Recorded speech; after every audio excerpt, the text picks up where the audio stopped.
to it. And so really a foundational skill of category design is the ability to see new and different problems, the ability to look at existing solutions and problems from a different point of view, which then blows open something.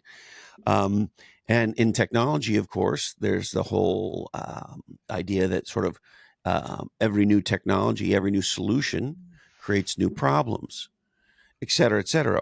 And so with all that said, Melissa, most people missed the problem that you and your husband saw. And what was radically obvious to you was invisible to most. And you have a track record, both of you, of doing this repeatedly.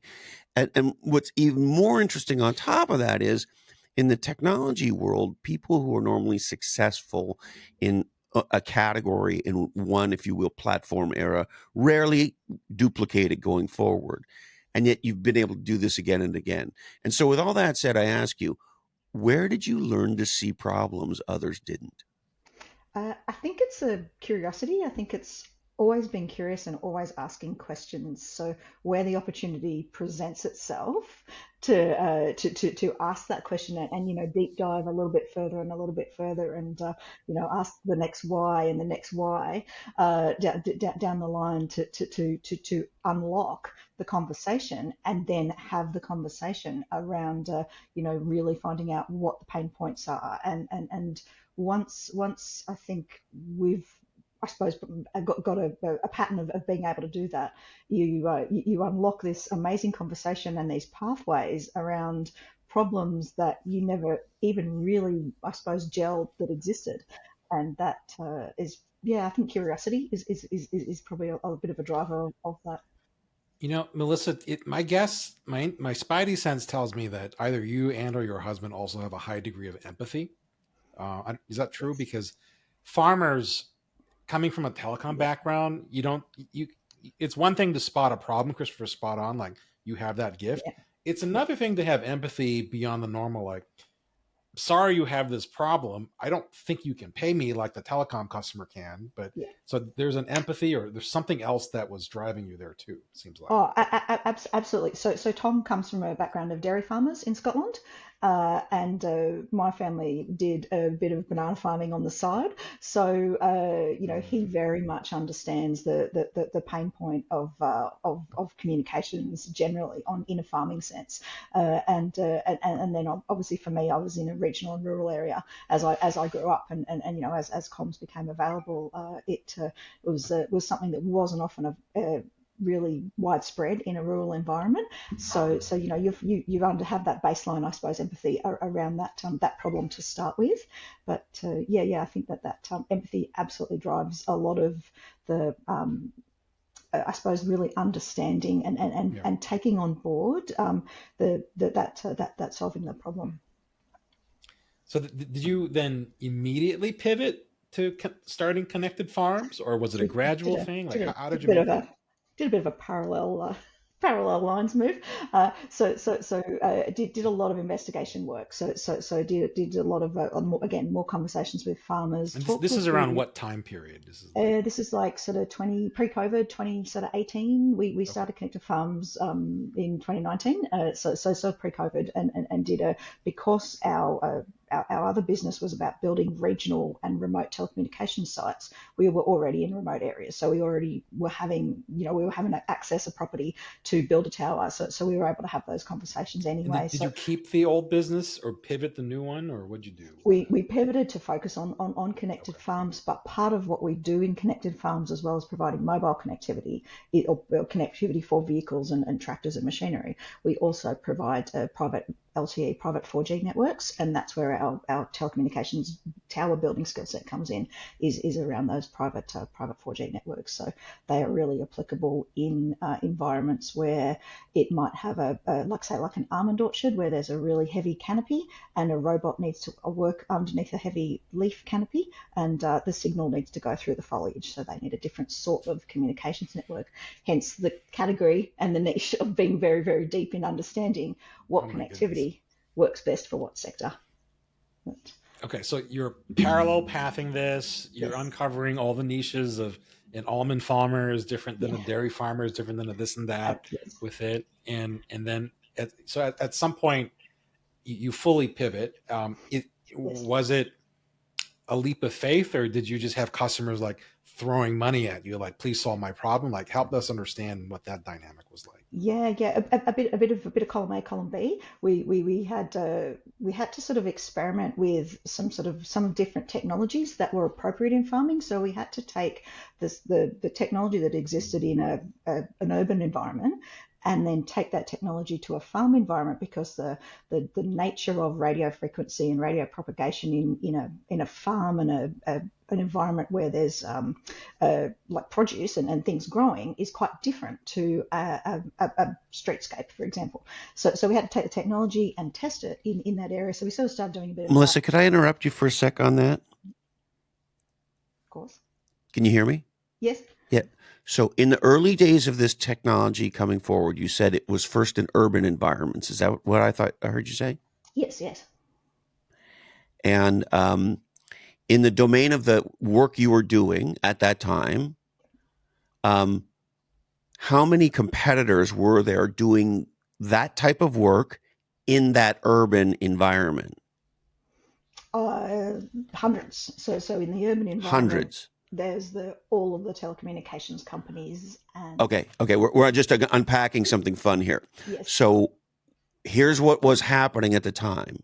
There was a massive new breakthrough technology category around, let's just call it mobile. Is that fair? Yes, Okay. absolutely. And we could talk about all the stages on it, but it doesn't matter. As that's coming forward, hundreds of companies chased that market. And we all know what happened. Yeah. Today, there's a very small handful of companies that do that, with one or two that have the massive amount of the market and everyone else, right? Yes. So here's what I want to tease or play around with you. Hundreds of entrepreneurs made the very obvious decision, the smart decision.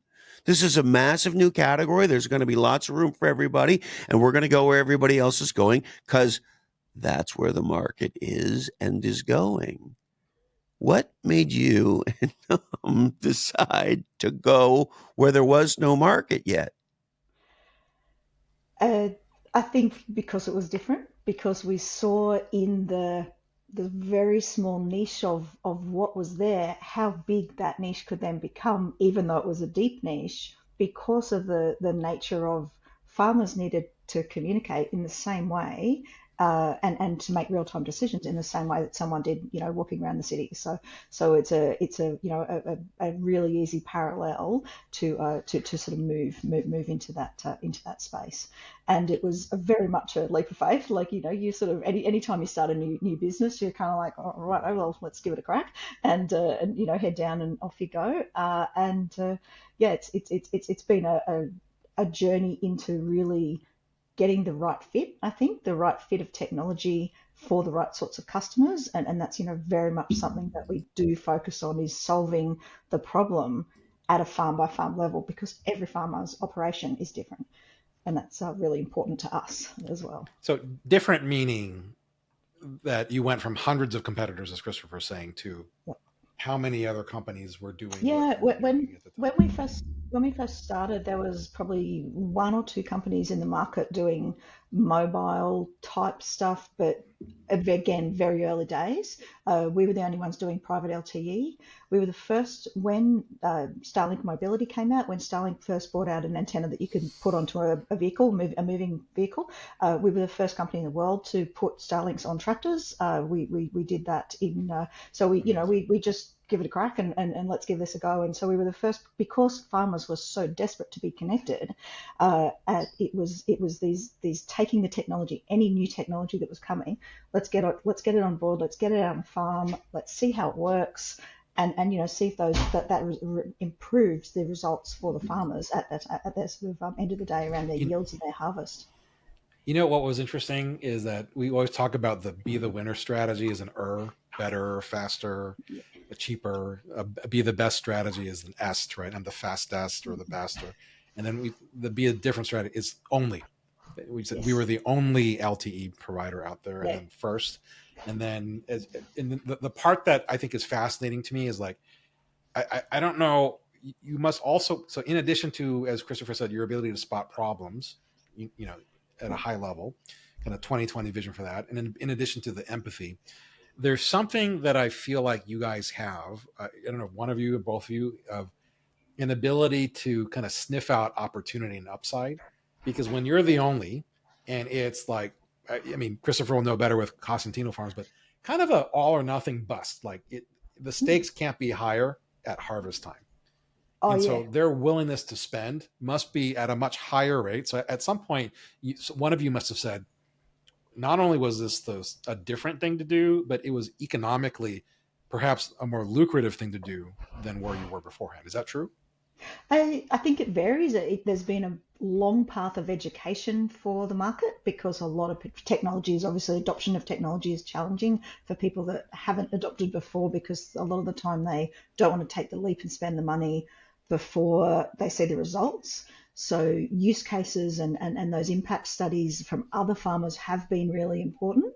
So it's been yes, so taking the leap has been not fraught with challenges. You know, Yes, it's of in a course. bucket of cash on day one.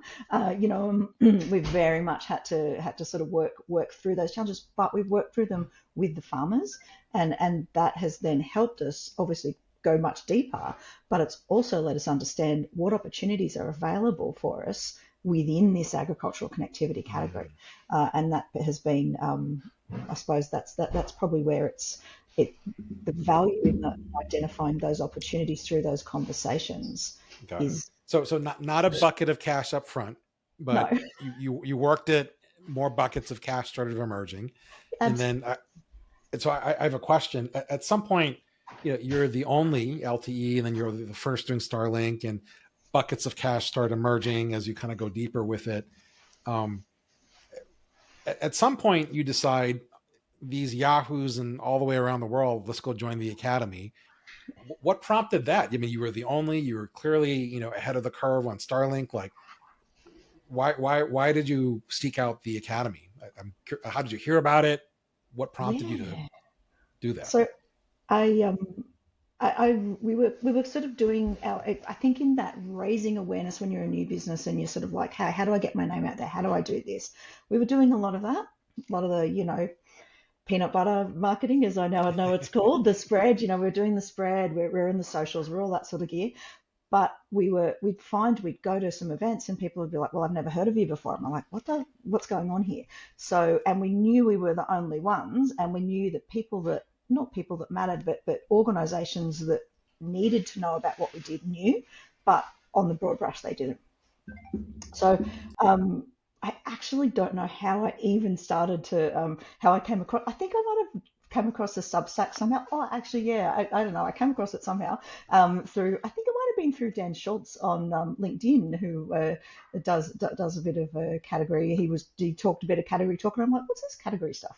And so I did a bit of ferreting around and sort of accidented on the Substack, and then from there, obviously, did a bit of reading. Embarrassed to say, and it's actually one of my posts, one of the things that I put in my kind of academy notes is I haven't done any study for years, so I've sort of been out of the, you know, I've been in the earn the money game, and I was sort of like, this is really good, let's do this, and you know, I'd read a few books, but came in and like I had been, I think from, you know, from being in Antipodes and down in the bottom half of the world.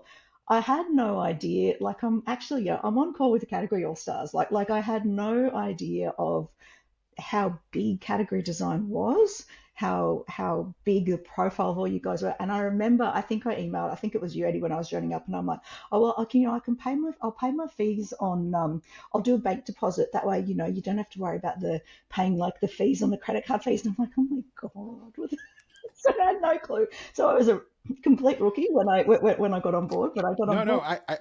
I very distinctly remember that, and I remember thinking, no. I remember thinking, wow, what a kind, empathetic person. Like nobody really thinks about that from our side. So it was like that's very I was true kind to of the like, brand of what you're yeah, describing. Like which is it was funny. very thoughtful. I was very, very thoughtful. That was my first thought. My But second Cash thought is was like, always appreciated. Everybody loves cash. totally.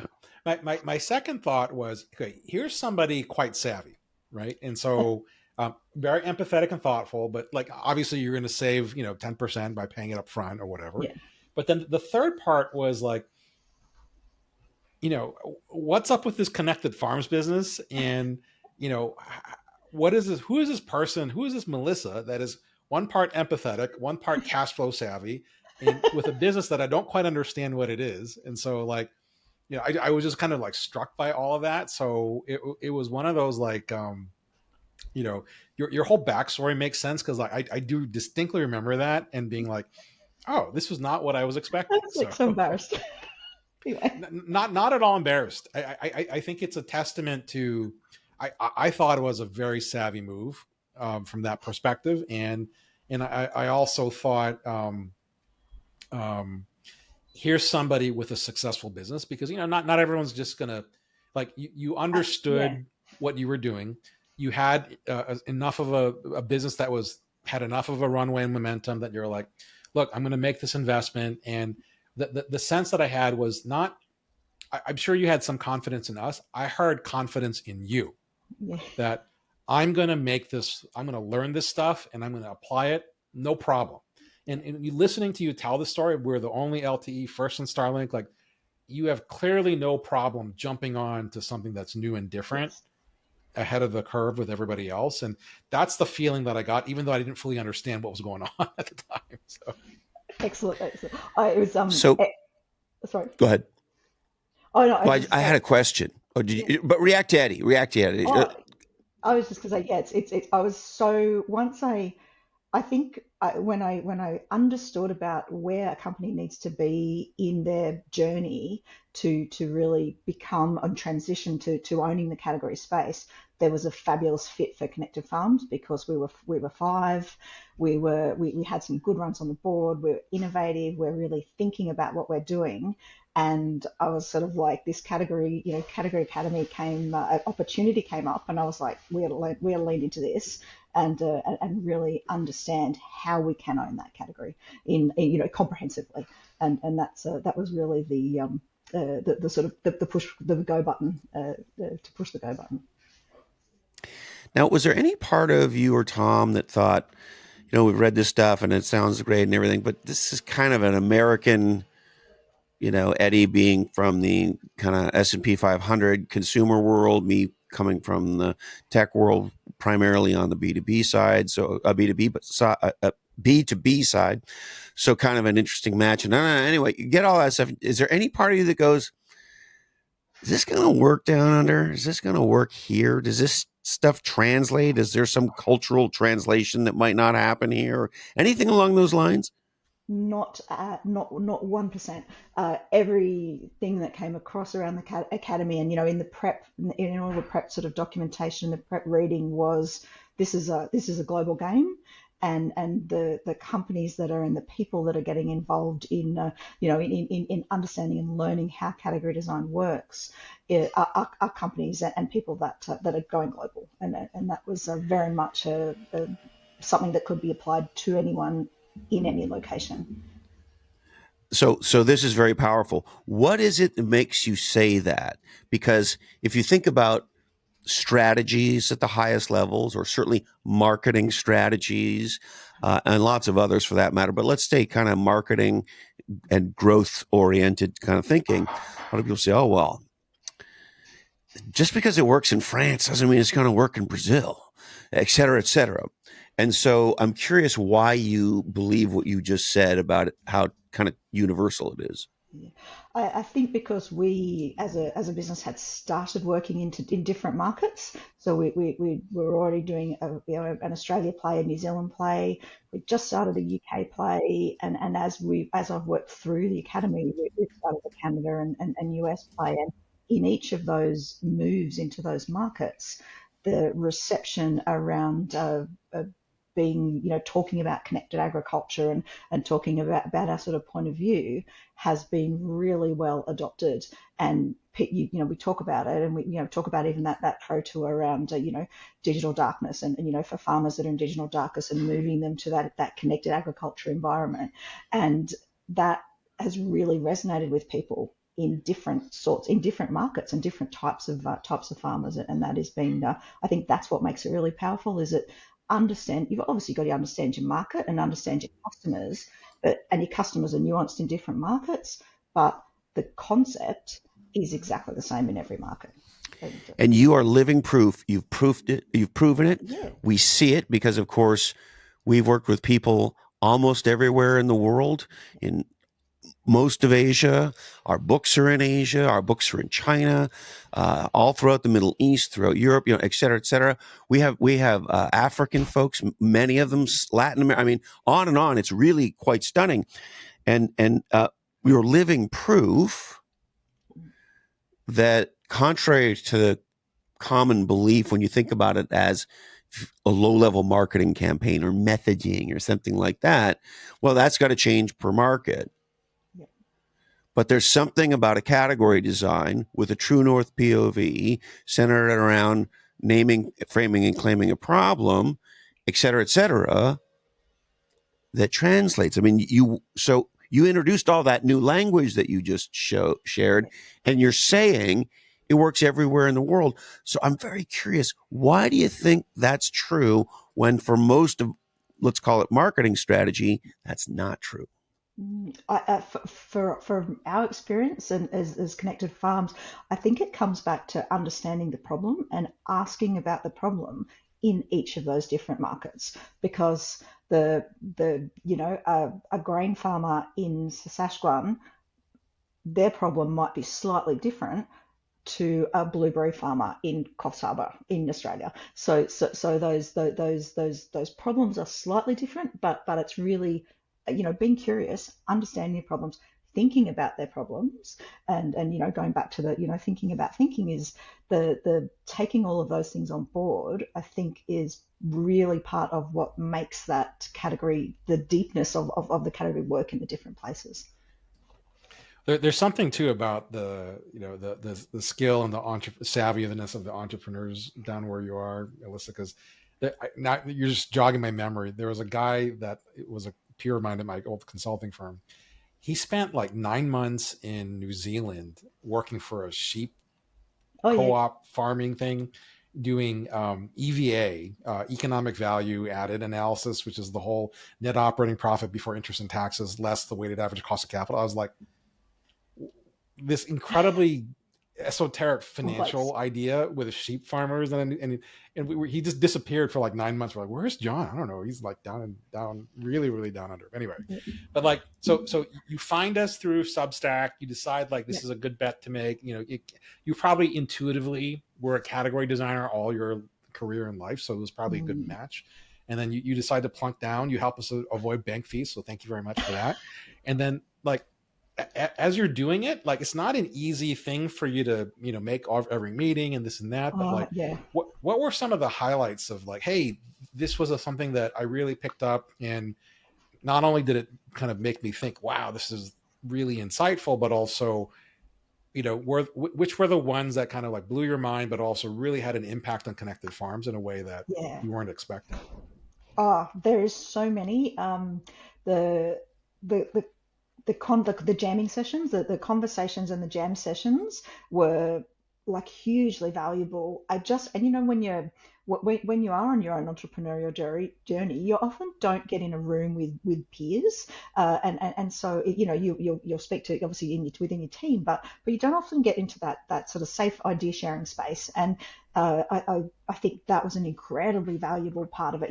Obviously the lessons and the structured learning environment, hugely like really valuable, but being able to read that and then jam about that in real time with, like, obviously with you guys, but also with the other rest of the cohort, and the then ongoing to continue that jamming and feedback with the cohort within the academy uh, uh, workspace was really, really good. That's awesome. So like we talk about, so certainly the I think Christopher calls it getting into the dojo and mixing it Yeah, up there, right? So like sometimes we've found that companies will come to us, or entrepreneurs or creative capitalists will say, I'm trying to unstuck revenue, and it's either in I need more customers, I need more, you know, units per customer, or I need a higher price per unit. Like, were any of those levers like kind of the bigger barrier for you, and or did the academy really kind of unlock something in one of those levers that was particularly helpful? I'm just kind of curious about Yeah, that. absolutely. I know we had a few jam sessions around give to get, and the give to get lever for us was huge, absolutely huge. And in fact, I've been jamming with Eddie Bot on that this week. We're using some transcripts we have with farmer conversations where we do some You sort of might have been scrum disappointed. surveys. Why isn't Eddie Bot on this podcast? And they got the real Eddie. Oh man. But Hey, if I had a Christopher bot, might be able to get a little more napping in. yeah. So for that give to get lever at the academy was great because we do the impact study, we do the use case, we have farmers talking about how beneficial connectivity is to them, but where we can actually put that into almost like a translation table with you pay X dollars, these are the sorts of things you get, and you might get 10 hours back a week value, and helping farmers understand value in their own time is a huge part of that equation. I remember that jam session. Like, it was so much fun, Melissa. It was, and I think the unlock, as you're kind of describing, like, how can people not know about us? Kind of Yeah. like an obvious, you have this Yes. need, we're offering this need, and how come nobody knows? You have the impact paper, and then we go down to we can restore, give you back time, as you said, Yes. far more precious than anything, and then we quantify the value of that time. Like, it's been a little bit of time since the academy closed. Like, what's been the aftermath of the impact paper and the give to get? Like, so you put it into the marketplace. What has the market said back to you? What we're finding is a greater, like from a sales sort of perspective, a greater conversion where people a quicker, I think a quicker conversion. Our pipeline traditionally has been quite long. We've got to provide quite a lot of education pieces for people that don't understand where the connectivity fits within their overall farm operation. So there's a lot of education that we do need to So do. when you say quite long, like roughly what? Can be anywhere, depending on the sorts of service. It can be anywhere up to 6 months. For some people, will kind of tip in and out, and it's not expensive equipment that we do that we sell. But a lot of people, there's been traditionally a lot of people burnt by other sorts of technologies that have promised the earth, and so there's a little bit of hesitancy around that purchase decision. So we've sort of done the education piece and built them along. But the give to get has been quite transformational in that light bulb moment. I think that the aha that we talk about is that, hang on, $49 and I get 10 hours. What do you mean? Or $49 a month and I only have to pay for, I don't have to pay for a technician to come out and fix my tractor. They can do it remotely. Mind blowing. So those sorts of things are huge. So 6 months once they get the epiphany is shrinking to what would you say? I would say sort of 3 to sort of 6 weeks to sort of 6 to 10 weeks, depending on. Wow. And other people are others are straight online. Let's buy it on my shop. Off we go. So there's a huge. So you tell me if this is like bad math on my part. So if the pipeline goes from 6 months to 6 to 10 weeks, so if you cut the pipeline from 6 months to 3 months or 12 weeks, does the revenue potential double? Is that the right math, or how do I think about this? Like, because Yeah. presumably you're probably at a fraction of the full marketplace of Yes. farmers that need to be Yes. connected. Yes. So if the pipeline shrinks, people are like, oh, the path to education, this and that. Like, what you don't have to share anything that you're not comfortable with, but like, it seems like the more you compress that, you really have an opportunity to scale revenue in a meaningful way for you all. Definitely, and I think the compressing of it through obviously the time scales, but through people's understanding of what they can do with what it means to have and to run a connected farm is a huge. It goes beyond the financial value, and I think that's where it's it's around time, it's around well-being, and of course safety, which is incredibly important on farms, and those factors all kind of pull together to have that increased value, but definitely shorter time frames. That's amazing. So I mean, shorter time frames, and I think it. I mean, you tell me, like what we've seen in other businesses, you know, education is the most important kind of marketing Oh, in a new yeah, category, like you guys, right? definitely. 6 months becomes 3 months.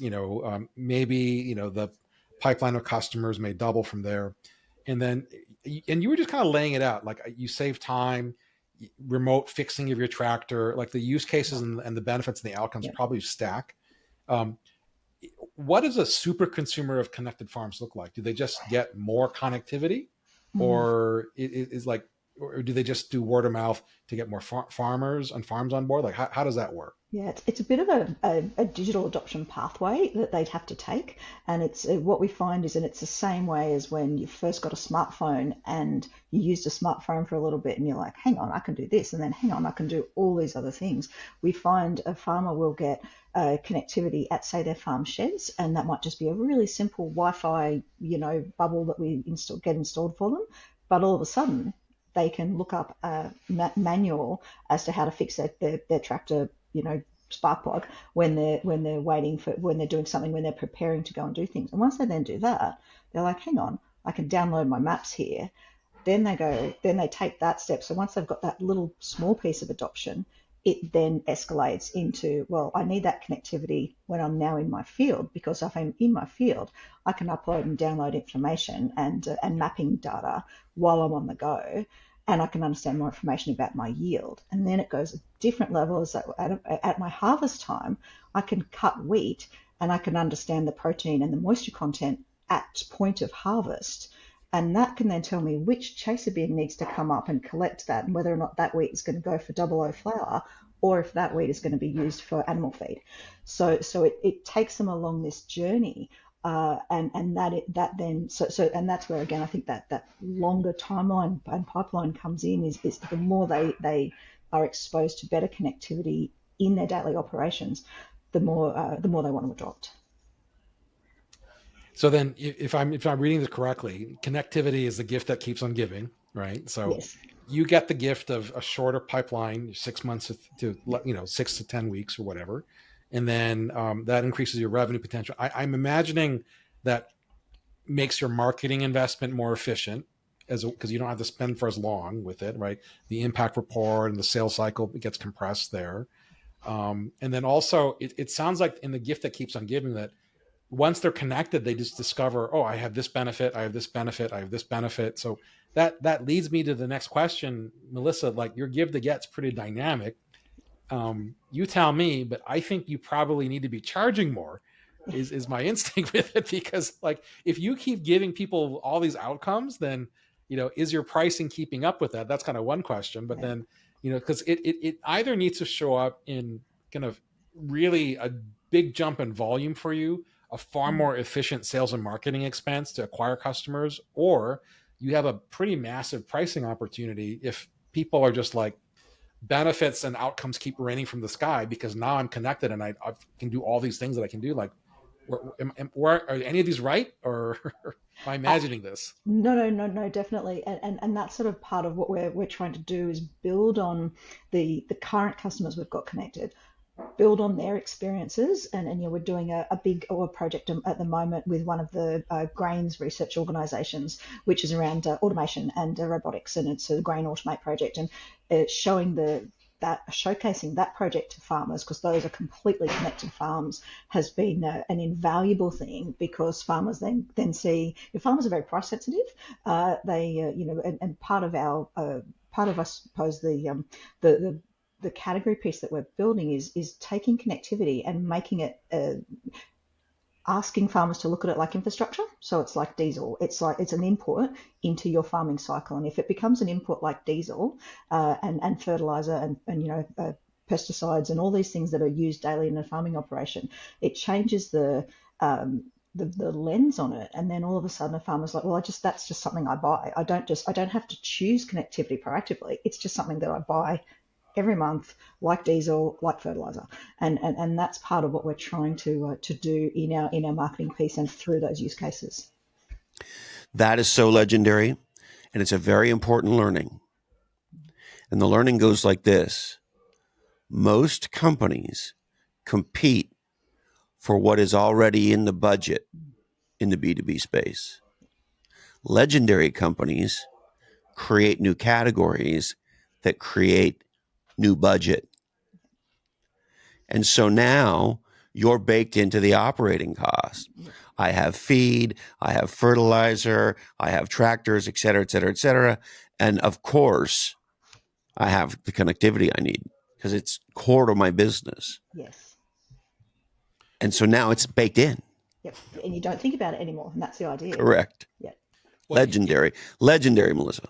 It strikes me that at some point in the future, farmers in Australia and New Zealand and everywhere will say, the Mount Rushmore of technology when it comes to farming, fertilizer, diesel, as you said, but right up there, do you see those two faces? There's Melissa and Tom right there because they got us connected to everything, and that opened up automation, artificial intelligence, like all the stuff that is kind of the future. Like it's such a it's almost kind of criminal at some level because you're probably the cornerstone and the pivot point from taking a farmer who has probably razor thin economics and is very price sensitive to potentially some where they have massive abundance because of connectivity and access to technology in a way where they become very price sensitive or price insensitive. So I think our fondest hope is that, again, make sure you watch that give to get because it's pretty dynamic, and make sure your pricing and your opportunity keeps up with it because I think it's hard to overstate how much value you're really unlocking for these farmers. And so it's such an amazing thing that you're doing. It's when we first started Connected Farms, you pontificate about taglines for what goes with your business name to help farmers understand, and also to take and again, obviously we've organically category designed some bits and pieces, but we sat with Connected Farms enabling digital agriculture because connectivity is an enabler of digital agriculture, which is the piece in the future, and so we sort of took that forward-looking lens when we kicked off, and that I think has been really quite steadfast for us in always being able to go back to that and go, yeah, it's digital ag, connectivity makes it work, and that is that stepping stone for farmers to move to the next level. Wow. We love the fact that you got to be part of our academy, and we love the fact that we got to jam with the category queen and the category king, with your husband off to the side of digital ag. That's like, remember us in the history of agriculture and annals that, we. Yeah, the academy has just been like transformational. So it has really solidified, I think, our direction and our kind of like, I suppose, our kahunas to lean in and to actually, just go, no, we know we're deep. We know we know this space intimately, and we understand it from so many different facets. And let's be deeper, because it was almost like having permission to play, permission to be deeper, because that's where the results come from. And I think that's one of the greatest achievements most people in entrepreneurship never talk about. The feeling you're describing for having achieved that. Yes. That's amazing. That's very true. Well, and we're deeply honored to take, a couple that clearly has no problem with courage or cojones. If we had anything to do to help you guys out with that, then that's a pat on the back for us. But yeah, you guys were well on your way, and we're happy to have been part of the ride along with it. I cannot express how much gratitude I have for the opportunity to be in the academy, to have these sorts of these jam conversations, because it is, I think I must have been like the bingo winner of, oh my god, this has exploded my mind again, because every single jam session has and still does. So it's we've very very gratefully appreciated the opportunity to, I suppose, for me personally to develop those skills, but also for them to be, to implement them through our business and also to teach our kids. And I can't even start on the AI piece because that again is still exploding my brain. And we are diving that on a daily basis in so many ways, which is very, very, very cool. So thank all of you.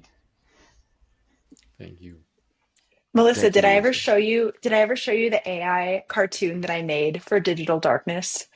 Oh no, I I have got to look so that one up. excited. I got so excited when I heard about Digital Darkness. And at the time, let me see if I can share.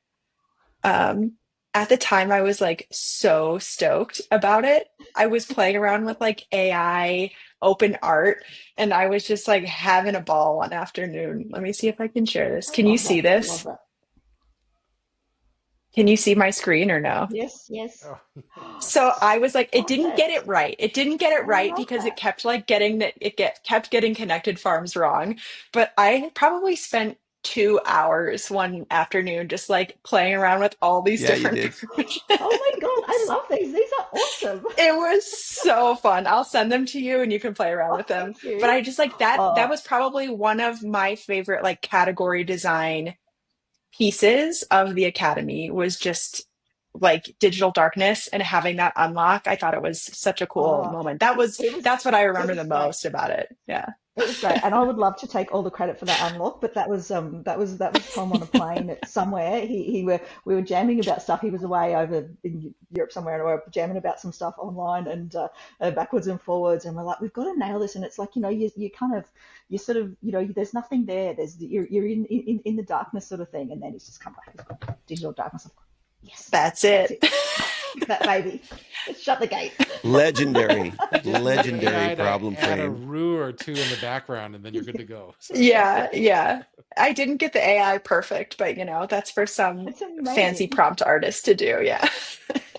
Oh, but no, very good. That's very cool. Yeah. And give me a whole Well, lot of thank ideas. you. You Thank you could for actually joining us, you could Melissa. actually launch a cartoon series if you wanted. You oh could. my I goodness, know For absolutely. you farmers, could. you just give them Our a little friends at book. Dude Wipes are doing it, Oh, right? do they do? Dude Oh, Wipes is doing it. it's a good idea, and it's quite different. I've just been actually playing with the Eddie as well on our Hero's Journey books that we're going to develop some mini books around our Hero's Journey for the farmers that we're working on this the automation project for each of those, so that we can build them into some nice mini books to get out that people can listen to, so as well as a read, which is Yeah. part of the journey. People love So yeah, pictures. That is Throw some so AI great. art in yes, there. farmers love pictures. Yes, Farmers love totally pictures. agree. Just Eh, Yeah, do some much love. Everybody cartoons. loves pictures, Yes. and Keep us the posted when your stuff is ready because we want to absolutely share it with the world and stuff. Yeah. Oh, So definitely. No, no, definitely will. Thank you. Very cool. Good stuff. Amazing. thank you, Well, Melissa. please keep us up to date. We wish you and I'll be, Connected Farms the thank best. you. I'll be into the academy and plugging into other things. You'll be like, oh my God, thank you, is get rid thank of you. her. Oh,